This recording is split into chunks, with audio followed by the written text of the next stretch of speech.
Welcome to వార్త. నేను దేవా. ఉర్దూ యూనివర్సిటీ భూములకు సంబంధించి అయితే మాత్రం దాదాపు 50 ఎకరాలు కాంగ్రెస్ ప్రభుత్వం అక్రమంగా స్వాధీనం చేసుకుంటుందని అయితే మాత్రం ఉర్దూ యూనివర్సిటీ విద్యార్థులు అయితే మాత్రం బీఆర్ఎస్ పార్టీ వర్కింగ్ ప్రెసిడెంట్ కేటీఆర్ని కలిసి సమావేశమయ్యారు. అంటే వారి యొక్క పోరాటాలకు ఆ భూమి యొక్క కాపాడటానికి బీఆర్ఎస్ పార్టీ తోడుగా ఉంటుందని, అంటే కలిసి పోరాడదామని అయితే మాత్రం కేటీఆర్ భరోసానిచ్చారు.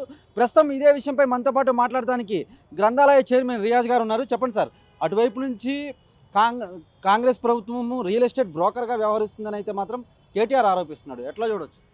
దేవా గారు ఒక అబద్ధాన్ని పదే పదే వల్లెవేయడం ద్వారా అది నిజంగా మారుతుందనే భ్రమలో కేటీఆర్ గారు ఉన్నారు. వాస్తవంగా హైదరాబాద్లో నేషనల్ ఉర్దూ యూనివర్సిటీ పెట్టినప్పుడు టీఆర్ఎస్ ఏలియాస్ బీఆర్ఎస్ పార్టీ పుట్టలేదు. 1997 పార్లమెంట్ యాక్ట్ ప్రకారం 98లో అది ఏర్పడింది. నేషనల్ యూనివర్సిటీకి ఛాన్సలర్గా రాష్ట్రపతి ఉంటారు. వైస్ ఛాన్సలర్ నియమించే హక్కు కేంద్ర ప్రభుత్వానికి ఉంటుంది. రాష్ట్ర ప్రభుత్వానికి దాని నిర్వహణలో ఎట్లాంటి బాధ్యత ఉండదు. అట్లాగే దానికి సంబంధించిన ప్రక్రియలు రాష్ట్ర ప్రభుత్వం కి సంబంధించిన ఇన్వాల్వ్మెంట్ ఉండదు. అది ఫస్ట్ కేటీఆర్ తెలుసుకోవాలి.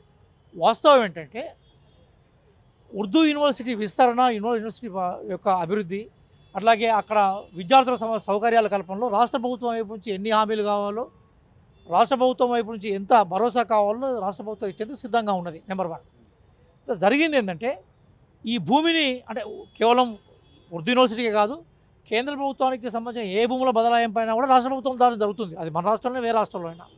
అయితే ఆ భూమి బదలాయింపు జరిగినప్పుడు నిజంగా ఆ బదలాయింపు ద్వారా జరిగిన భూమి వాస్తవంగా అభివృద్ధి కోసమే ఉపయోగించబడిందా, ఆ పర్పస్ కోసం వినియోగించబడిందా అనే విషయం మీద ఒక సమీక్ష జరుగుతుంది. లేదా దానికి సంబంధించిన రిపోర్ట్ను ప్రభుత్వాలు తీసుకుంటాయి. ఇది అడ్మినిస్ట్రేటివ్ ప్రక్రియ. ఇది కొత్తగా ప్రభుత్వం తీసుకున్నది కాదు. అందుకోసం రంగారెడ్డి జిల్లా కలెక్టర్ ఏమంటే మీకు 200 ఎకరాల భూమిని మేము కేటాయించాం కదా, ఇప్పుడు దాన్ని దేనికోసం ఉపయోగిస్తున్నారు, భవిష్యత్తులో మీ అవసరాలు ఏంటి అనే దాని మీద వివరణ అడిగాడు.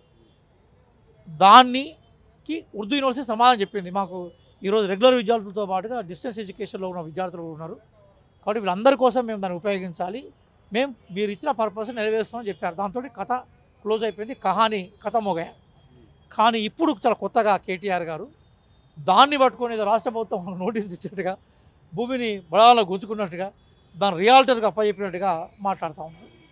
కేటీఆర్ గారు చాలా అధమస్థాయి భాష, మనం లోఫర్ లాంగ్వేజ్ అంటాం ఇంగ్లీష్లో అన్నట్టు, అట్లాంటి లాంగ్వేజ్ని ఉపయోగించి రియాల్టర్ బ్రోకర్ అని ముఖ్యమంత్రి గారిని సంబంధించడము ఆక్షేపణీయం. మిస్టర్ కేటీఆర్, ఫస్ట్ నీ భాష మార్చుకో. ఏందా నువ్వు 10 సంవత్సరాలు మంత్రిగా ఉండి గిదా భాష మాట్లాడేది? తర్వాత నీ పక్కన డమ్మీలను పెట్టుకొని వాళ్ళు ఏదో మను విద్యార్థులు అని చెప్పేసి భ్రమ ఇవ్వడం తప్పు. నిన్న మన విద్యార్థులందరూ అంటే మా మౌలానా అబుల్ కలాం ఆజాద్ యూనివర్సిటీ విద్యార్థులందరూ నిన్న యూనివర్సిటీలో పెద్ద ఫెస్టివల్ జరిగింది. వేలాది మంది అక్కడ జమై వాళ్ళు సెలబ్రేషన్లో ఉన్నారు. ఎవరో డమ్మీలను పట్టుకొని నీ విద్యా సంఘం నాయకులను పక్కన కూర్చొని పెట్టుకొని వీళ్ళు మన విద్యార్థులు వచ్చి ఆ ఇంటికి వచ్చి కలిసినట్టుగా ఏదో డ్రామా క్రియేట్ చేస్తున్నారు. అబద్ధం తోటి ప్రజలను ఎల్లకాలం మభ్యపెట్టలేవు. అబద్ధమే, నిజంగానే ఉంటుంది. ఒకటి కేటీఆర్ గారు దయచేసి అబద్ధాల ద్వారా రాజకీయ లబ్ధి రాదు. ప్రజా పోరాటాలు, ప్రజా విశ్వాసాలు, ప్రజా సమస్యలతోటి మాట్లాడడం ద్వారానే రాజకీయగా నువ్వు ఎదగలుగుతావు తప్ప ఈ అబద్ధాలను పెట్టుకోకు. ఈరోజు అబద్ధాలకు అడ్రస్ బీఆర్ఎస్ అయింది, అట్లాగే అబద్ధాలకు కేర్ ఆఫ్ కేటీఆర్గా మారిండు. దయచేసి ఇంకోసారి అట్లా అబద్ధాలను ఆసరా చేసుకొని ఆరోపణలు చేయొద్దని మీ ద్వారా కేటీఆర్ గారికి విజ్ఞప్తి చేస్తున్నాం. సీఎంని పట్టుకొని హౌలే అనడం ఎంతవరకు కరెక్ట్ అంటారు కేటీఆర్? కేటీఆర్ గారు ఆకాశంలో తెలియదు, పాపం భూమి మీద ఉండో తెలియదు. ఘోరంగా అసెంబ్లీలో ఓడిపోయినారు, పార్లమెంట్ ఎలక్షన్లో అడ్రస్ లేరు, పంచాయతీ ఎలక్షన్స్లో ప్రజలు పూర్తిగా తిరస్కరించారు. పాపం మానసికంగా ఏదో క్రైసిస్లో ఉన్నట్టు కనబడుతూ ఉన్నది. సహజంగా భాషకు పరిధి ఉంటుంది సార్. రాజకీయాలు డీసెన్సీ సూచించాలి. ఎందుకంటే రాజకీయ నాయకులు ప్రజలకు ఆదర్శంగా ఉంటారు. మన ఆదర్శభరితమైన మన జీవన విధానము, మన డ్రెస్సింగ్ కానీ, మన మాట్లాడే తీరు ప్రజలకు మెచ్చేలాగా ఉండాలి. ముఖ్యమంత్రిని పట్టుకొని అట్లా ఆ భాషను ఉపయోగించడానికి కూడా నేను సిద్ధంగా లేను. నేను కేటీఆర్ గారి పట్ల ఆ భాషను ఉపయోగించలేదు. మీరు చూడండి, రాహుల్ గాంధీ గారు మాట్లాడుతున్నప్పుడు ఎంత ఉన్నత విలువలతో మాట్లాడతాడో మీరు చూశారు కదా. దయచేసి రాజకీయంగా అంత దిగజారే ప్రయత్నం చేయకు మిస్టర్ కేటీఆర్. 10 సంవత్సరాలు మంత్రిగా చేసినావు నువ్వు, ఇప్పటికీ సిరిసేన నుంచి ప్రాతినిధ్యం వహిస్తున్నావు. మీ నాయన తెలంగాణ ట్యాగ్ తోటి అధికారంలోకి వచ్చి తెలంగాణకు అన్యాయం చేసినాడు. కాబట్టి మీరు భాషను కనుక దిగజారితే మరి మేము ఇచ్చే ప్రతి భాష కూడా భయంకరంగా ఉంటుంది. కోసం మనకేదో ఉంటుంది, సామెత ఏముంటుందంటే తుమ్ ఈడ్ సే మారే తో హమ్ పత్తర్ సే ఆన్సర్ దియంగా బోల్కే ఉంటుంది. నువ్వు అట్లే కనుక మాట్లాడితే మా సమాధానం ఉంటుంది. కేటీఆర్ అట్లా భాష మాట్లాడడం ఆక్షేపణీయం. చరిత్ర క్షమించదు, ప్రజలు క్షమించరు. కానీ బీఆర్ఎస్ నాయకులు మాత్రం గతంలో సీఎం రేవంత్ రెడ్డి కూడా జూబ్లీహిల్స్ ఉప ఎన్నికల్లో ఆ చెత్త నా కొడుకని కేటీఆర్ అనటం, మొన్న ఈ మధ్య చూసుకున్నట్లయితే బహిరంగ సభలో రేవంత్ రెడ్డి తొండలను లాగులో పెట్టి కొడతానటం, ఒక సీఎం కూడా ఇలా మాట్లాడటం కరెక్టేనని వారు ప్రశ్నిస్తున్నారు. ఇప్పుడు దేవా గారు మనం క్రోనాలజీ చూద్దాం. మనం ఉమ్. కేటీఆర్ గారు 2 ఏళ్ల తర్వాత ప్రెస్ ముందరకు వచ్చాడు, మీలాంటి జర్నలిస్టుల ముందరకు వచ్చాడు. ఎంత హుందాగా మాట్లాడాలి, అభివృద్ధి మీద ఎన్ని సలహాలు ఇవ్వాలి. ఆయన ఉండంటే బిడ్డ తోలు ఒలుస్తూ ఉన్నాడు. ఆయన పాప ఆయన శరీరంలో రక్తము చెమటంతా ఇంకిపోయినట్టు తోలే మిగిలింది కాబట్టి అందరు తోళ్ళే కనబడుతున్నాయి ఆయనకు. అంటే 10 ఏళ్ళు ముఖ్యమంత్రిగా ఉన్న వ్యక్తి, కొంతకాలం కేంద్ర మంత్రిగా ఉన్న వ్యక్తి అట్లా మాట్లాడడం సరి అయిందేనా? కాబట్టి మనం ఇంతకుముందు చెప్పినట్టుగా ఈటుక జవాబు పత్తర్సే దియంగి అనే ప్రిన్సిపల్ మేము తీసుకున్నాం. మేము కేసీఆర్ గారు ఆ భాష మార్చుకుంటే మేము కూడా మా భాష మార్చుకుంటాం. కానీ క్రొనాలజికల్ ఆర్డర్లో ఎప్పుడు కూడా రేవంత్ రెడ్డి గారు ఇమ్మీడియట్గా దాడి చేయడు మాటల ద్వారా. అవతలవాడు మాట్లాడితే మాత్రం ఊరుకోడు. కాబట్టి కేసీఆర్ గారిని ఉన్నతంగా మాట్లాడండి, కేటీఆర్ గారిని ఉన్నతంగా మాట్లాడండి, అంతగా ఉన్నతంగా ముఖ్యమంత్రి గారు మాట్లాడతారు. కవిత తెలంగాణలో రాజకీయ వేదిక యువతకు ఒక కొత్త రాజకీయ వేదిక రాబోతుందని అయితే మాత్రం చెప్తుంది. అంటే ఒకవేళ పార్టీ పెడుతుందని చెప్తుంది ఒక పక్క నుంచి. ఒకవేళ పార్టీ పెడితే వారి తండ్రిని ఎలా అయితే గెలిపించారో కవితను కూడా గెలిపించే అవకాశాలు ఉన్నాయంటారు. ఇప్పుడు దేవా గారు ఒక విషయం గుర్తుపెట్టుకోండి.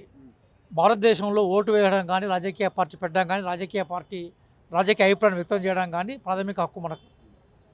కానీ అదే సందర్భంలో కవిత బేసికల్గా కొన్ని ప్రశ్నలను సంధించింది. ఆ ప్రశ్నల మీద మాత్రం చర్చ జరగాలి సమాజంలో. కవిత ఈరోజు బీఆర్ఎస్ ఎలియాస్ టీఆర్ఎస్ను ఏ అంశాల మీద ప్రశ్నలు సంధించిందో దీన్ని ఒక 3 ఏళ్ల క్రితమో, 4 ఏళ్ల క్రితమో, 5 ఏళ్ల క్రితమే మాట్లాడితే బహుశా ఆమె కీర్తి ఆకాశాన్ని అంటేది. మొత్తం చెరువు నీళ్ళని పోయి చెరువు వెనుక పడ్డాక ఇప్పుడు ఆమె మాట్లాడిన దాంట్లో కూడా ఉండదు. 10 ఏళ్ళు ఆమె అధికారాన్ని అనుభవించి రకరకాల పదవులను ఎంజాయ్ చేసి అధికారంలో ఆమె ఒక భాగస్వామిగా ఉండి ఈరోజు బయటకు వచ్చి గంగా నదిలో మునిగిన తర్వాత పాపాలన్నీ పోయినట్టుగా ఆమె మాట్లాడితే ప్రజల విశ్వాసం ఉండే అవకాశం ఉండదు, ప్రజలు ఆమెను విశ్వసించే అవకాశం ఉంటుందని మేము అనుకోం. కానీ ఏదైనా కూడా కవిత ఏ విషయాల మీద అయితే కొన్ని అంశాలను ప్రస్తావించి సూటి ప్రశ్నలను బీఆర్ఎస్ నాయకత్వానికి ఇచ్చిందో ఆ ప్రశ్నలకు సమాధానం చెప్పాల్సిన బాధ్యత వాళ్ళకు ఉంటుంది. వాటి మీద చర్చ చేయాల్సిన బాధ్యత సమాజానికి మీద ఉంటుంది.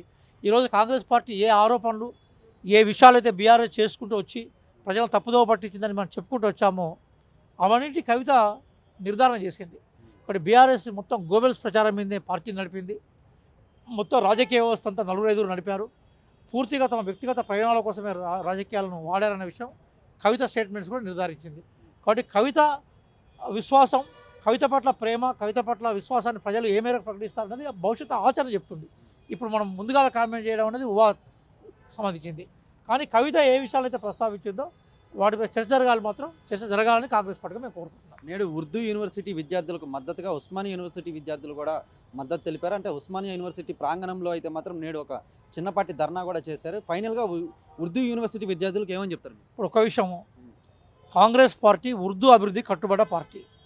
కాంగ్రెస్ పార్టీ మైనారిటీ విద్యార్థుల ప్రయోజనాలను కాపాడే పార్టీ. అసలు ఉర్దూ యూనివర్సిటీ హైదరాబాద్లో ఏర్పాటు చేసిన పార్టీనే కాంగ్రెస్ పార్టీ సహాయంతో ఉర్దూ యూనివర్సిటీ ఏర్పడింది. కాబట్టి బీఆర్ఎస్ ఎలియాస్ టీఆర్ఎస్ బీజేపీ ఇవన్నీ కూడా ఓవరాల్గా విద్యార్థుల ప్రయోజనాలకు భిన్నంగా ఉన్న పార్టీలు. ఇదే ఉస్మాన్ యూనివర్సిటీ భూములను మేము అమ్ముతాం కొంటాం అని చెప్పింది మొట్టమొదటిసారి కేసీఆర్ గారు కదా. ఇట్లా యూనివర్సిటీ భూములను కూడా అమ్మొచ్చు కొనొచ్చు అనే పదజాలను ఉపయోగించిందే కేసీఆర్ గారు కదా. మీకేమైనా నిజంగా ఉంటే కేసీఆర్ గారు ఇంటికి పోయి ధర్నా చేయండి. కాంగ్రెస్ పార్టీ సంపూర్ణంగా ఉర్దూ మీడియం విద్యార్థులకు, యూనివర్సిటీ విద్యార్థులకి, వాళ్ళ అభివృద్ధికి, వికాసానికి కట్టుబడి ఉంది. చక్కగా మీరు చదువుకునే ప్రయత్నం చేయండి. రాష్ట్ర ప్రభుత్వం వైపు నుంచి ఏ సహకారమైనా మేము అందిస్తాం. ప్రలోభాలకు లోను కావద్దని కోరుతున్నాం. మై सब से गुजारिश कर रहा हूँ जो उर्दू यूनिवर्सिटी में पोस्ट ग्रेजुएशन एजुकेशन में है और एमफिल पीएचडी में है, आपका एजुकेशन, आपका तरक्की की आगे बढ़ाओ। रियासत का सरकार का तरफ से हम आप सपोर्ट देने के लिए तैयार हैं। जो लोग आपको उचका के, आपको प्रोगेट करके उससे पॉलिटिकल बेनिफिट लेने के लिए कोशिश कर रहे, वो लोग दूर रहो। कांग्रेस पार्टी एक सेकुलर पार्टी है। सारे लोग के तरक्की में, भलाई में कांग्रेस पार्टी की श्रद्धा रहता, कांग्रेस पार्टी की इंटरेस्ट रहता। वही रास्ता में कांग्रेस पार्टी चलने के लिए तैयार है। రైట్. చూశారు కదా, ఉర్దూ యూనివర్సిటీ విద్యార్థులకు మాత్రం కాంగ్రెస్ పార్టీ అన్ని విధాలుగా సహకారం అంటుందని, వారి యొక్క ప్రలోభాలకు లోబడి, రాజకీయ ప్రలోభాలకు లోబడి ఉర్దూ యూనివర్సిటీ విద్యార్థులు అయితే మాత్రం భవిష్యత్తు నాశనం చేసుకోవద్దని అయితే మాత్రం గ్రంథాలయ చైర్మన్ రియాజ్ గారు చెప్పుకొచ్చారు. కానీ మన కార్తీక్తో దేవా, వార్త, హైదరాబాద్.